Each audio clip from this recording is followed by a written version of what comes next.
All right, fight fans, I'm excited about this one. This is the first ever Dazn pound for pound list. Top 10. And we'll give you our take on this. We're going to start at number 10.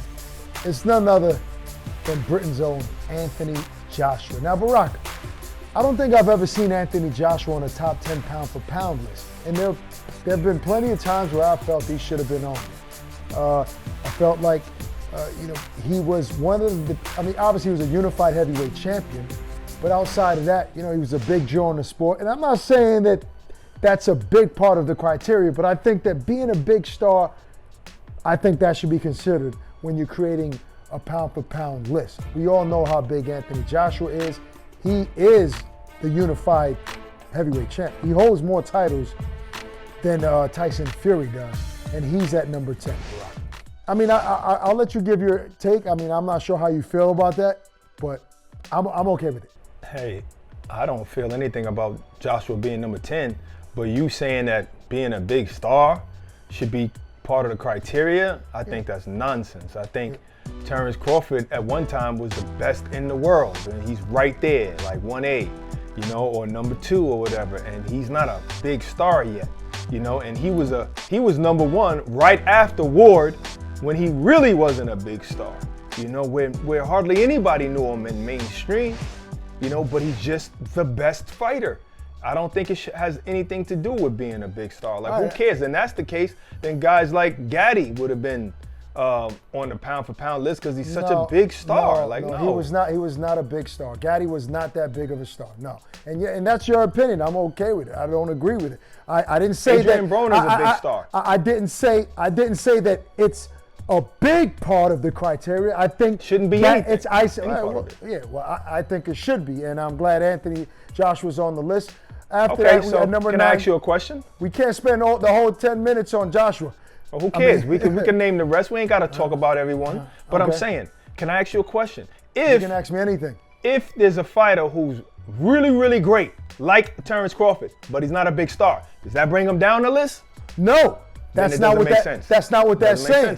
That's not what that's saying. But if there's 2 fighters that are fairly just as successful, right? And their careers are parallel, if one is a bigger star, who do you think is going to end up on that pound for pound list? The guy that nobody knows? The one who's better. Should be. I just gave you a scenario. If both guys are equal. I don't think you heard yourself because you didn't say something if good. both guys, you want me to be like? Say it again. If there are 2 fighters that are equally as successful in the sport, equally as skilled in the sport, and one guy nobody knows and the other guy is more popular, who do you think is going to end up on that pound for pound list?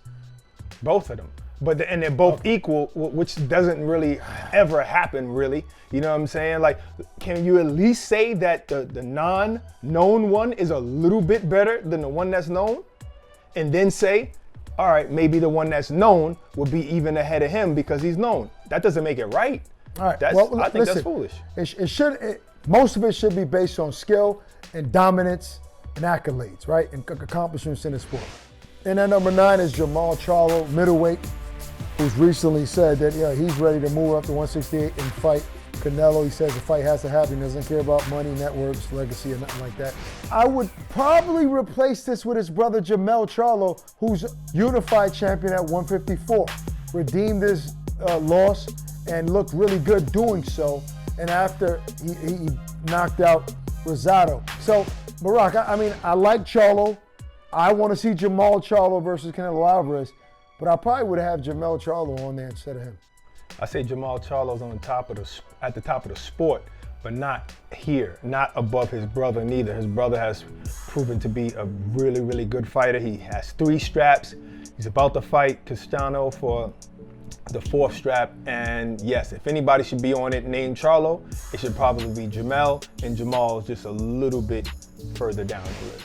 All right, so number 8, 7, and 6. At 8, we got Vasily Lomachenko, who's still one of the best fighters in the world. That loss against Teofimo doesn't change that. Tyson Fury at number 7. I like to see heavyweights on the pound for pound list. I think this might be the first list that I've seen in a long time with 2 heavyweights on the list, Barack.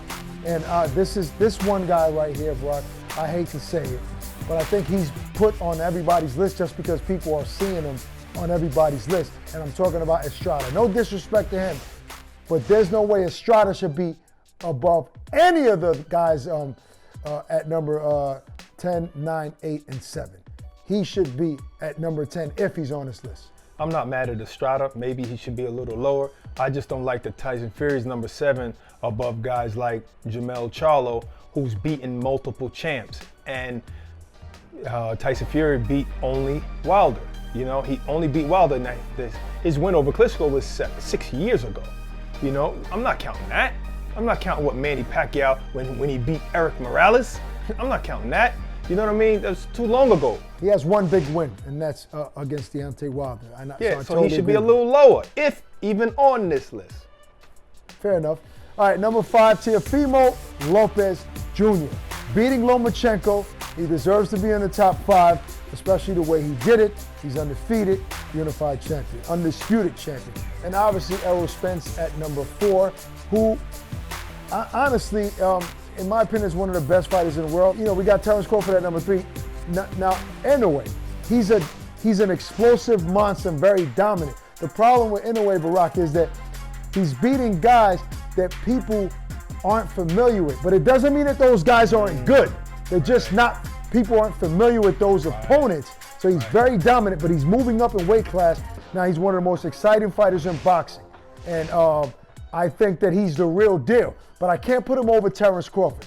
You know, Terence Crawford, his resume speaks for itself. He's not that decorated in the welterweight division, but at lightweight and at junior welterweight, he had a lot of success, and he's a dominant. I have him at number 2, Barack and Canelo Alvarez at number 1, and I have Errol Spence Inoue. They're interchangeable at 3 and 4. Those two. Got you. I say like this: Canelo's number 1. Why? He's fought and he's beaten 16 champs in 4 weight divisions. Terence Crawford, number 2. He's beaten 8 champs in 3 weight divisions. Inoue, number 3. He's beaten 8 champs in 3 weight divisions. Spence beat 6 champs in 1 division. So that's why I have it in that order.